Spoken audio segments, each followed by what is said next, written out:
We should ask you. You're good to go? Got it. Mm-hmm. Excellent. Well, hello, everybody, and welcome to the Talk to Danielle podcast. I am your host, Danielle C. Baker. And before we get started today, I do want to mention that this is new this season. This episode is brought to you by the wonderful Self-Esteem Doctor and the Self-Esteem Doctor Academy. The wonderful Dr. Simone Alicia does wonders to work on confidence, self-esteem, not only for children, but for teenagers and adults as well. So I invite you to go and check out the Self-Esteem Academy online. And I'll add the link on there as well so you can see wonderful resources to help your children build their self-esteem and their confidence, and little tips for the parents as well. So today, I have a wonderful guest. I'm so excited to have her on. And I know I say that all the time, but this one really does. It's like a little passion of mine with writing. And I have the wonderful Sally Lotz with me. Thank you, Sally, for joining me today. Thank you. Thanks for having me. Yeah, it's wonderful. And I guess we could jump right in. And if you could tell us a little bit about yourself and tell your story and how you get to where you are today. Well, it's funny that you're starting to talk about self-confidence, because a lot of what I do actually started with the lack of self-confidence. But I'm a children's author.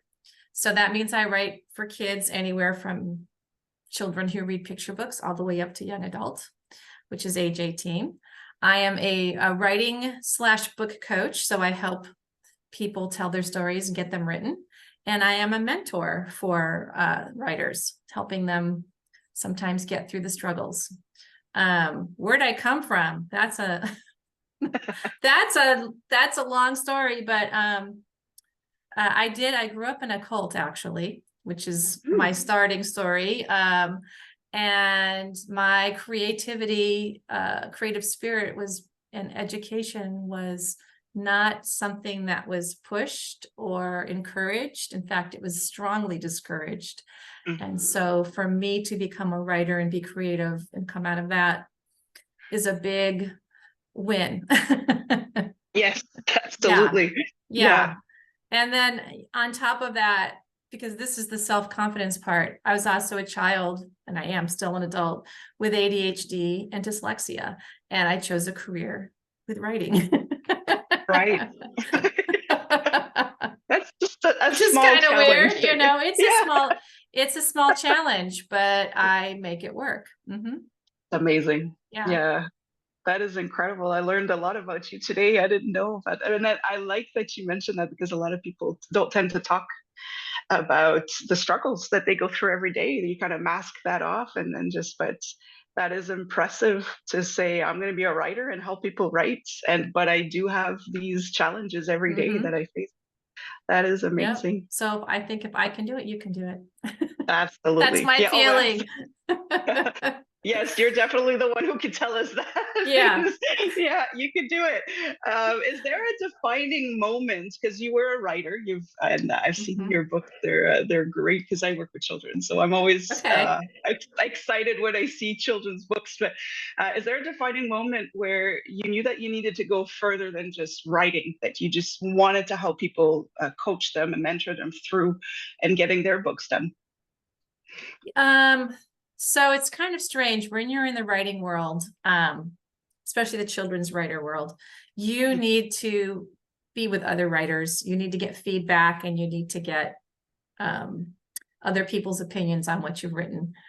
But on the other hand, we like to be quiet and not be in a group, and we like to it's kind of a weird thing. So over the years, I've kind of learned how to work with my writer friends on coaching them through their process and encouraging them.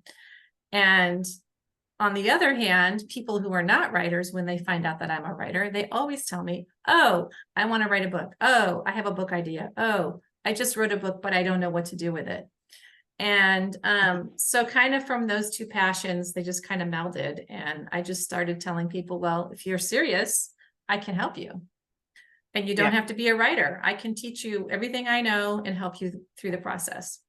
So, and I just love seeing people's eyes light up and get excited when they my story can actually be a story, you Yeah. know?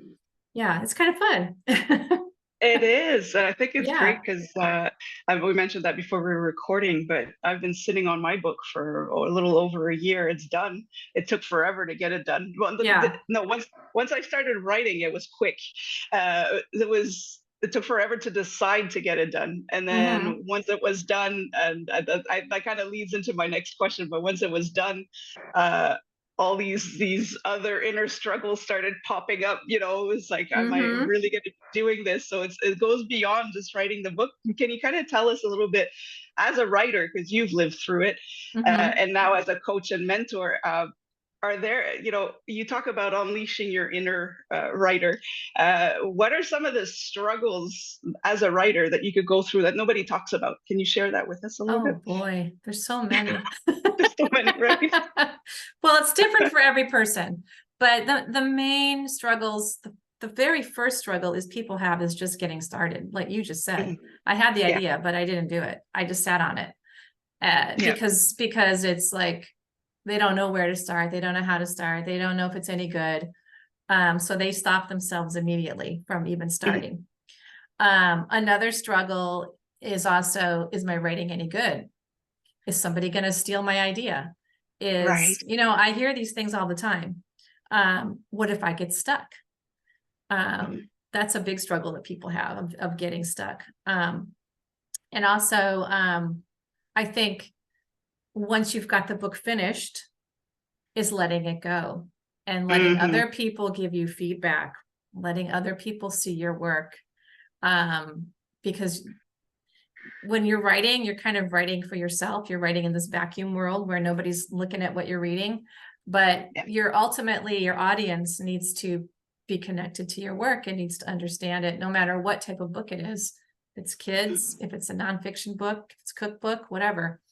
So you have to actually let it go and have a thick skin. This is the hard part of people telling you what they Yeah. like and what they don't like, and then being able to adjust from that or just move on from that. But Mhm. yeah, that's the hard part. It really, Because it's that's your what I'm going baby. through. You're like, wait, Yeah. I wrote that. You don't like it, or you didn't understand. Yeah. So Yeah. Yeah. And I get stuck with that. Who am I to take that, to bring, uh, right. that imposter syndrome Yeah. or I reread it and I just want to change it. And I keep changing it. And the mentor, the Mm-hmm. coach that I had at the time was just like, that'll be your Leave next it. book. Just get this Leave one it. out. That'll be your Mm-hmm. next book. So I love how Yeah. you said that. Yeah, to get it started. Um, Yeah. the it's one thing, but to let it go. I love To how you let it said that. go. To Let let it it go. go and listen to valuable advice that is I always tell people to get advice not from your family, not from your friends, but find people who are same level of writing or higher level of writing than you, and you get advice from them, and more than one, because sometimes people have a different viewpoint than you Right. about writing. So get a couple people and see if they all hear this, if they all say the same thing, then you have a problem. If not, it's just a matter of opinion, and you just go on. But you got to Right. have a thick skin and not take it personally. Yeah. That is a Yeah. big one. That Yeah. is a very big one And because that's hard. you pour your heart and soul into it, so you do take it personally, and Yeah. it's important not to. I love that. Yeah. I'm gonna. Because Yeah. then after that, if you're going traditional publishing, then you have to deal with all the rejections from Yeah. agents and publishers. And then if once your book is published, you may get bad reviews. So you have to Mhm. just be able to suck it up. Yeah. Suck it up and let it go. Suck it Great up and let advice. it go. It's not personal. It's not No, you. that Mm-mm. should be the next book, right? Yeah. Just suck it up and let it Suck go. it up, Buttercup. That's my next book. Yeah. Love it.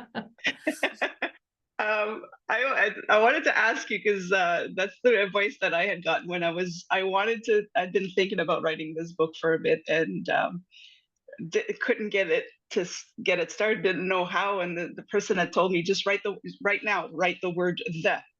So I didn't understand. So I wrote the, and then he just said, congratulations, you just started your book, just get it done. So Oh, wow. Yeah. yeah, so it was that easy. So I was just wondering from your experience, what is the one thing that somebody could do today to say, I'll get started? This is one little thing, one little habit they can change, one little thing, the action that they can do to say, I'm moving towards writing my book today. Is there anything that Yeah, you can recommend? there's a couple things because I love helping people get started because that's the hardest Yeah. part. First of all, you don't have to start with the beginning of your book. That's one thing I tell people. Oh, Write the last chapter, write the middle. You don't have to start with the beginning. Start, if you have an idea in your head and it's the end of your book, then write that because that'll get you going and that gives you some place to work towards. Don't know where to start yet? You have characters. I always say take your main character and create a journal as your main character. Be that main character and just write at the end of the day, like for 10 minutes by hand as your character in your character's voice. And little things will pop up in there that will make it into your story. It gets you into the personality of your characters. And also with writing the word the, it sounds stupid to say just start writing, because all the books I've written, the first 10 pages have never made it into the final book anyway. So sitting there fussing and fretting over with your first words, it doesn't really matter because you're probably going to toss them out. Just being realistic with you. It's not like the movies where somebody sits down and they write their book and like they have the best first line. That never happens. It usually happens like on page 10, once you've gotten into the flow and you're like, okay. And then you just, those 10 pages. So those are 3 things. And just writing every day in a journal by hand, I say, free writing for just 10 minutes, whatever comes into your head, using a writing prompt or using your book, that's amazing. Just take deep breaths and relax, don't worry about it. It's going to happen. Yeah. That's amazing. I like that. Yeah. Because somebody was to start or finish, or you think you have to finish right away, but you can really work it. Yeah. That's amazing. Yeah. You mentioned something very important, and I'm actually I was guilty of that, not believing in getting a coach or a mentor. It's like I can do this on my own. Nobody would understand, but and nobody, you don't see it as an investment at the time. But what would be your, I mean, I guess it would be just for people who are not convinced that a coach or a mentor would be the way to go. What would your advice be on that, and how do coaches help when it comes to writing their book? It's funny because I was writing a list down this morning, not knowing you were going to ask this question, of I kind of call myself a concierge. Is like, how can I help somebody? What are the most common things people come to me for? The one thing is I work with a lot of people who've already spent a lot of money and time on their books. And I already have all that knowledge. I could have guided them on their path before they even started their journey and given them the possibilities of which direction they could go, and then they could choose their path instead of, because it's kind of like you don't know the questions to ask because you've never been there before, right? So you just kind of stumble around. You don't know what to ask. I mean, I know the different paths. So that's one thing, is I can help people on that journey save their time and their money before they even get started. A writing coach or book concierge or can help you in those times of doubt and deep struggle, because it's going to happen. You're going to get to a spot where you're frustrated with your work, where you're unsure of yourself. You don't know which way to turn. It's really a therapy. It's really like a therapist. I'm like, that's what I do with my clients. They have my text. We could talk right away. Help me. Having a different viewpoint, an experienced person with different viewpoints, can really help you to get back on that path and travel correctly, because you don't want to go down this whole long road and spend 3 months on something and then like, oh my gosh, I just wasted all that time. I've seen it all. I've heard it all. I've already been through it. So that's why I think the coaching is valuable. You know, I've like I said, I've got this wealth of knowledge up here. That's going to take somebody who's just starting out the same amount of time that it took me to get it. So why not take advantage of that? That's right. Especially if you're not a writer and you just want to write one book. That's right. Or it's for your business, or you just have a book idea and you want to get it done. That's the perfect reason to use a coach. Yeah. And I see it as well as all that time and energy you'd be wasting trying to figure it out. You need somebody who has the resources. And in my case, it was just somebody to give me that swift kick in the behind. Exactly. And, you know, just call me out on my stories to say excuses and everything, and say, no, I'm not taking it. A family member or friend would kind of yield to that and say, oh, it's okay, you know. Exactly. She'll be like, no, you got this. You're doing right. it. Like if you were trying to become a public speaker, or you were going to be a better football player or something, would you ask your best friend or your mom to help you? Right. Well, you might, but she's probably not going to help you excel in that area unless she's a public speaker and she plays football. So you've got to use a coach or somebody who's got that experience and that knowledge, and is actually has your back, whether you like to hear it or not.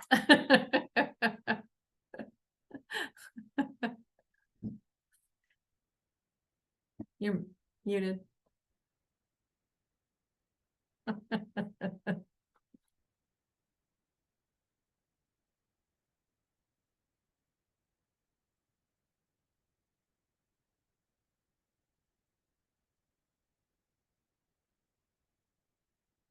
I'm so sorry. I muted myself. I was like, she's talking, but I don't hear anything. No, and then I'll explain to the listeners, my neighbor this morning decided he's cutting down his tree. So there's a lot of chainsaws in the background. So I mute myself once in a while when it gets very loud, and I forgot to unmute myself. But you were talking, what I was saying when nobody could hear me was that you have this write your book in 30-day program, which I absolutely love, because then you have a time frame. It's just like, I got this, you know, you kind of sort your thoughts. So can you talk to us a little bit about that program? And how it Sure. It's a little scary. Some people like write a book in 30 days. That's insane. But actually I've done it 5 times. And right now is National Novel Writing Month, which is every November. So this is how I got the idea of teaching people this process that I developed after doing it 5 times. And because if you just sit down and write a book like NaNoWriMo is, you just sit down and write it. At the end, you have a mess. You have a draft that's a big mess. And if you're not a writer, that's overwhelming as well, because you're like, I want to write a book, but this is a mess. So I developed a way to work with my clients to get them all set up. And then the 30-day process, it's like go. And then at the end, I work with them on their next path of where they're going to go with publication or editing or critique partners or whichever way they want to go. But the main idea behind the 30-day process is a book should be written in a season. And that's 1 to 3 months. And that's not just me saying that. That is like Stephen King's says that. And I've seen other writers say that. So what happens is your creative process is it's not short, but if you're starting to write something and then you have to stop and then you pick it up again a month later, your mind has to go back to where it was a month ago. And chances are you're not in the same frame of mind, you're not in the same emotional state. And so your creativity is going to be a little different.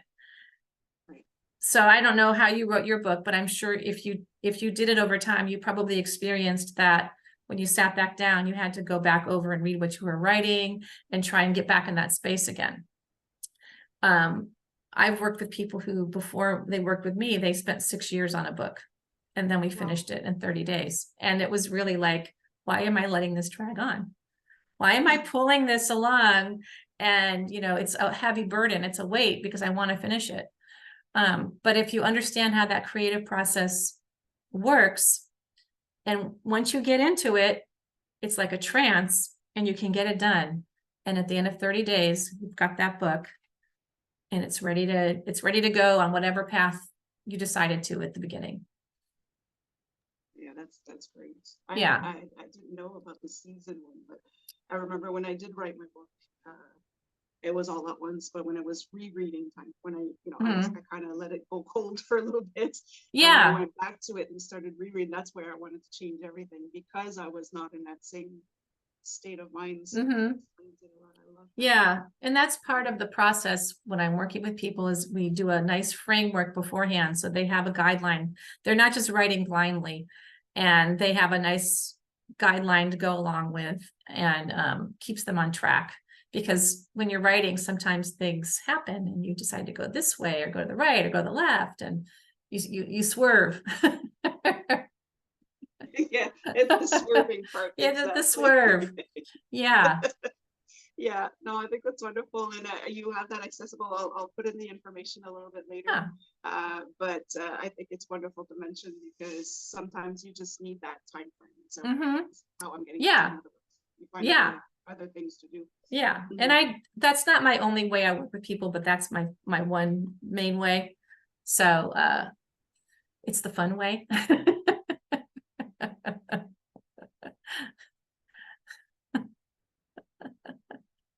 Yeah, I like that, the fun way. The fun way. Well, I feel like get it done, right? Yeah. We're busy. Your story needs to be told. And if you just keep sitting on it, it's not going to get told. And it's never going to get out there. Yeah, no, you're right. That's I love that. It's a lot of great advice you're giving us today. I'm gonna move it just a little Okay. bit. Would you mind sharing something that no one knows about you? I mean, you shared quite a bit in the beginning with your upbringing, but is there anything? I can't tell. I can't tell all my secrets, but there's some things that have to remain quiet. That's right. Well, let's see. I'm very crafty. I have a lot of plants, but I think everybody knows that. I am one of 7 children. I used to be able to do the splits. I need to get back into that stretching, and I could probably do them again. Yeah. I actually gave That's about it. Challenge.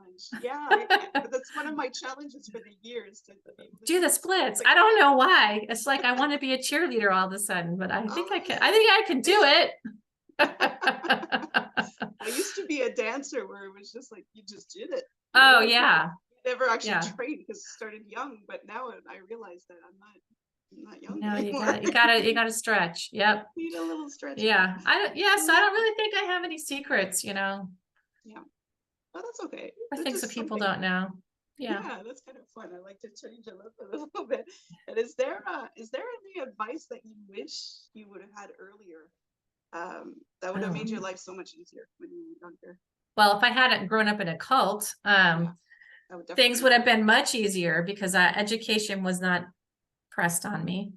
Neither was creativity. So I think early on, if I had been given that Sally has ADHD, she thinks a little differently than most people, and been encouraged, in that way, life would have been much different. I would have been a lot less harder on myself because I was always comparing myself to everybody else. Yeah. And that's I think what a lot of people do. Yeah, I got mostly negative feedback. I didn't get any good feedback. So that would be my advice. Positive feedback. Yeah. And I think that must help you in your coaching business as well, where it's just that you would encourage people positively. Yeah. And a positive, because you know what it's like when you're only getting things. Oh yeah, for sure. Not like something that... I mean, they might not like what I have to say. I do the sandwich, the sandwich method, something nice. Okay, now this is crappy. Okay, now. Right. There's the punch in the But you're a really good person. I can see your creativity. I love where you're going. That's right. The best way to do it. Yeah. Is there anything new coming up for you? Is there any new projects, any new programs that are on the way that you could share? Well, yes, I did mention my concierge coaching. I've got two things. So the concierge coaching, which is an hourly thing, which is basically you have me in your back pocket. I liken it to the health, the mental health care stuff you can buy now, Better Health, where you can just buy me for 3 hours, and then when you need me, I'm there. And then I have a literary agent now. So her and I are working on my next middle grade book, which is middle grade horror, because I love Stephen King, and it's set during Y2K. So kids don't know what Y2K is. So it's going to be fun. So yeah, so that hopefully next year I have something positive to say about that. So that's exciting. And yeah, it's fun. I remember when my niece and nephews were a little younger, they loved it. They kept asking me, what kind of horror stories would you tell each other when you were younger? And I couldn't remember any of them. So I loved None of them. And I'm going to point out that this book, because if you're going to be a writer, I got the idea from taking a walk, and I saw some words on a sidewalk that some kids had written, and I took those words. It was "Today is your last day as a human." I took those words and wrote a whole novel around it. Wow. So just, if you let your mind wander and you just have that time where you just aren't thinking about work, kids, how terrible you are as a person, whatever that we do to ourselves, right? Right. These ideas will pop into your head. They don't have to be a book. They can be a short story, Yeah. I like that. Or a song. Mm-hmm. Yeah. I like that. And write it down when the idea pops Yeah, up. I did it right in my phone right away. Yeah, because I have a couple of times I've woken up from a dream and I'm like, this would be and I'm like, I'll just remember it when I wake up in the morning, but I forget after. So I like that. Yeah. About that. I do have a question for you, which I ask everybody, and I didn't tell you this. Okay. But there was a little girl who interviewed me for a school, but she was interviewing a bunch of adults for a school project, and she was asking this question that everybody asked children, but so she figured it was a question to ask, but nobody would answer, and she'd get frustrated. So her mother just said, well, maybe you should just not ask that question. And she told her, she goes, no, somebody's gonna get it. So she kept asking. When she asked me, I answered her, and she was all happy. She turned around, she's like, see, Mom, I told you somebody would get it. You. So this is the question: what would you like to be when you grow up? Oh, what would I like to be when I grow up? Well, I would like to be somebody who's traveling around the country in an RV and writing and meeting all kinds of interesting people and seeing all different places and just experiencing all different kinds of cultures. That'd be my grown-up life. That is amazing. I love that. Yeah. And it's so important to keep having those inspirations and dreams and goals. I think that's great. I don't think I'm ever going to grow up. That's a great question. I know. Yeah, I always say I'm a child trapped in an older lady's body. Yeah, I think that's wonderful. Well, thank you for sharing that one, because I think it's great. That's I think a lot of people would have that dream too. Just get away and write. I'm almost there. I got the writing part. Yeah, that's awesome. I like that. Now, before we wrap up, how can people reach you or follow you or get more information about your program? I will add that in the comments. Oh, okay. The easiest way to find me is my name, SallyLotz.com is my website. And on there, I have all my programs. I have my books. I have free consultations, and that's the easiest way. And my social media links are on there as well. That's wonderful. So I'll add that to it. Yeah. Keep it simple. Keep it simple is my philosophy. I like that. Yes. It does get complicated, especially in the digital world. Mm-hmm. It could get very complicated. Well, thank you so much, Sally. I just enjoyed talking to you. I could talk to you all day. Oh, yeah. Thank you. Yeah. I just talked to somebody last week. She goes, you like talking to strangers, don't you? I go, yeah. Yeah. I'm a weirdo. I love it. I love it. Oh no, it's great. It's my people. I love it. We're not weirdos. We just love to hear. I don't mean it in a bad way. It's a good way. Exactly. Exactly. I think it's wonderful. Thank you so much for sharing your story and giving us some inspiration to get started. Anybody Oh, you're welcome. Thank who's you. got a baby in them, there's a book in them to get the baby out, I think is wonderful. And I'll make sure that I add the links so people can follow you and get more information or join your 30-day program. I think that'd be great too. That would be awesome. I Thank would love that. Thank you. I really appreciate it. And for everybody who is listening or watching, depending on which platform you're on, don't forget to like, subscribe, and follow. And don't forget to have a look at the Self-Esteem Doctor Online Academy as well. I'll add the link so you can have a look at the wonderful resources that Dr. Small and Alicia has on helping your children develop a great self-confidence, self-esteem. So thank you again. And until then, stay safe, stay awesome, and we'll talk soon.